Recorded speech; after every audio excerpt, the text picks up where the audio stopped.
Madaling araw noong May 14, ilang oras matapos ang barilan sa loob ng Senado, namataan ang ilang sasakyan palabas ng Senado sa pagitan ng alas 2 hanggang alas 3 ng madaling araw. Sa video nakuha ng News 5, bandang 2:32 ng madaling araw lumabas mula sa basement ang isang puting SUV. Hindi malinaw kung sino ang sakay niyan. Pero base sa Senate logbook, 2:35 a.m. umalis ng Senado si Senator Robin Padilla. Makalipas ang higit 30 minuto, isang itim na van ulit ang lumabas. Kasunod niyan, isa pang puting sasakyan na may marka ng PNP. Pinaniniwalaang yan ang sinakyan ni Senator Bato de la Rosa para sumibat palabas ng Senado. Si de la Rosa may nakabinbing warrant of arrest sa International Criminal Court. Kabilang siya sa mga tinukoy ng ICC na umano'y co-perpetrator o kasabwat ni dating Pangulong Rodrigo Duterte sa kasong crimes against humanity kaugnay sa madugong drug war sa bansa.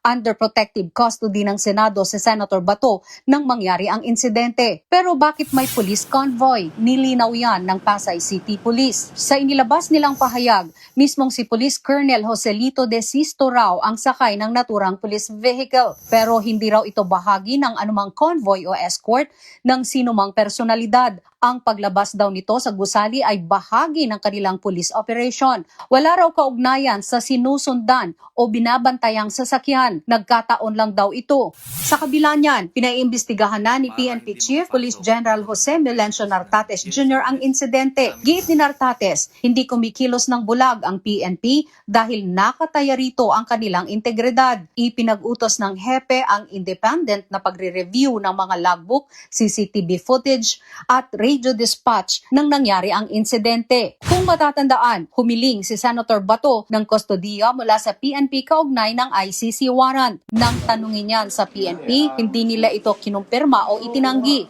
Sa ngayon po, inihilin po natin na mag-no comment muna po tayo kaugnay na nasabing usapin po. Ipinaubaya na raw nila ito sa kaukulang otoridad at legal na proseso. Nagkomento naman ang Office of the Solicitor General o OSG sa mosyong inihain ni Senator Bato de la Rosa sa Korte Suprema. Sa 83 pahinang dokumento, hiniling ng OSG sa korte na ibasura o huwag pagbigyan ang urgent manifestation ni Bato. Kulang daw kasi ito sa merito. Naghahay ng motion si Bato para pigilan ang arrest warrant sa ICC. Hinihintay na lang ngayon ang magiging desisyon ng Korte Suprema tungkol sa petisyon ni Bato kaugnay sa legalidad ng arrest warrant. Una nang sinabi ng Department of Justice na wala muna silang gagawing aksyon kay Bato hanggat wala ang SC decision.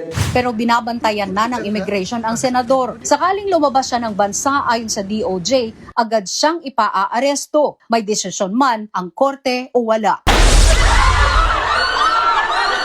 Madaling araw noong May 14, ilang oras matapos ang barilan sa loob ng Senado, namataan ang ilang sasakyan palabas ng Senado sa pagitan ng alas 2 hanggang alas 3 ng madaling araw. Sa video nakuha ng News 5, bandang 2:32 ng madaling araw lumabas mula sa basement ang isang puting SUV. Hindi malinaw kung sino ang sakay niyan. Pero base sa Senate logbook, 2:35 a.m. umalis ng Senado si Senator Robin Padilla. Makalipas ang higit 30 minuto, isang itim na van ulit ang lumabas. Kasunod niyan, isa pang puting sasakyan na may marka ng PNP. Pinaniniwalaang yan ang sinakyan ni Senator Bato de la Rosa para sumibat palabas ng Senado. Si de la Rosa may nakabinbing warrant of arrest sa International Criminal Court. Kabilang siya sa mga tinukoy ng ICC na umano'y co-perpetrator o kasabwat ni dating Pangulong Rodrigo Duterte sa kasong crimes against humanity kaugnay sa madugong drug war sa bansa.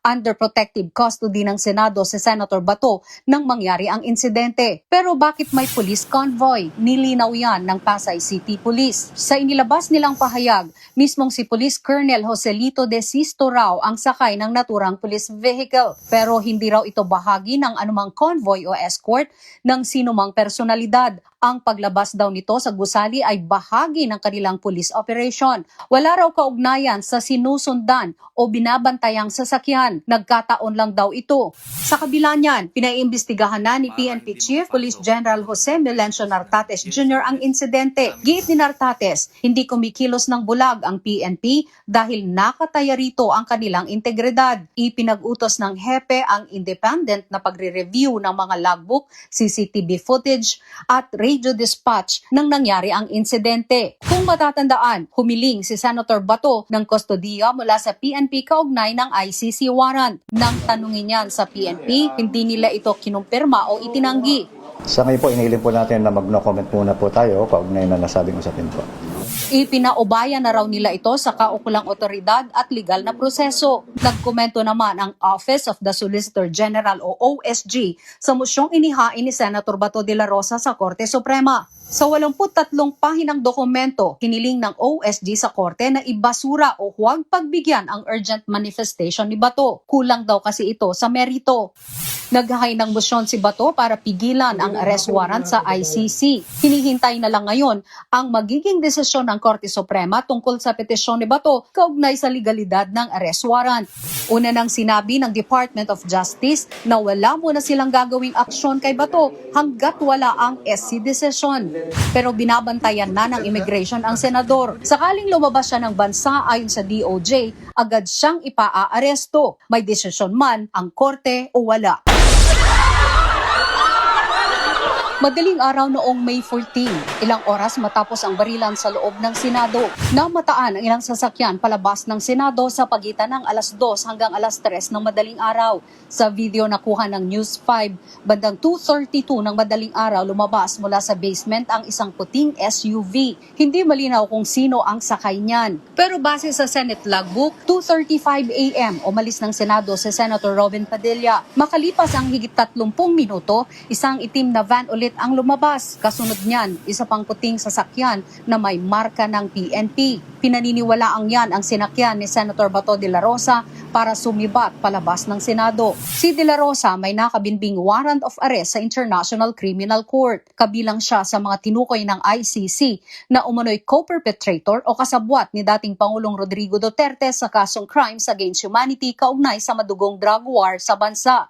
Under protective custody ng Senado si Senator Bato nang mangyari ang insidente. Pero bakit may police convoy? Nilinaw yan ng Pasay City Police. Sa inilabas nilang pahayag, mismong si Police Colonel Joselito de Sisto raw ang sakay ng naturang police vehicle. Pero hindi raw ito bahagi ng anumang convoy o escort ng sinumang personalidad. Ang paglabas daw nito sa gusali ay bahagi ng kanilang police operation. Wala raw kaugnayan sa sinusundan o binabantayang sasakyan. Nagkataon lang daw ito. Sa kabila niyan, pinaiimbestigahan na ni PNP Chief Police General Jose Melencio Nartates Jr. ang insidente. Giit ni Nartates, hindi kumikilos ng bulag ang PNP dahil nakataya rito ang kanilang integridad. Ipinag-utos ng hepe ang independent na pagre-review ng mga logbook, CCTV footage at radio dispatch nang nangyari ang insidente. Kung matatandaan, humiling si Senator Bato ng kustodiya mula sa PNP kaugnay ng ICC warrant. Nang tanungin yan sa PNP, hindi nila ito kinumpirma o itinanggi. Sa ngayon po, inilin po natin na mag-no comment muna po tayo kaugnay na nasabing usapin po. Ipinaubaya na raw nila ito sa kaukulang otoridad at legal na proseso. Nagkomento naman ang Office of the Solicitor General o OSG sa mosyong inihain ni Senator Bato de la Rosa sa Korte Suprema. Sa 83 pahinang dokumento, hiniling ng OSG sa korte na ibasura o huwag pagbigyan ang urgent manifestation ni Bato. Kulang daw kasi ito sa merito. Naghahay ng motion si Bato para pigilan ang arrest warrant sa ICC. Hinihintay na lang ngayon ang magiging desisyon ng Korte Suprema tungkol sa petisyon ni Bato kaugnay sa legalidad ng arrest warrant. Una nang sinabi ng Department of Justice na wala muna silang gagawing aksyon kay Bato hanggat wala ang SC decision. Pero binabantayan na ng immigration ang senador. Sakaling lumabas siya ng bansa ayon sa DOJ, agad siyang ipaaresto. May desisyon man ang korte o wala.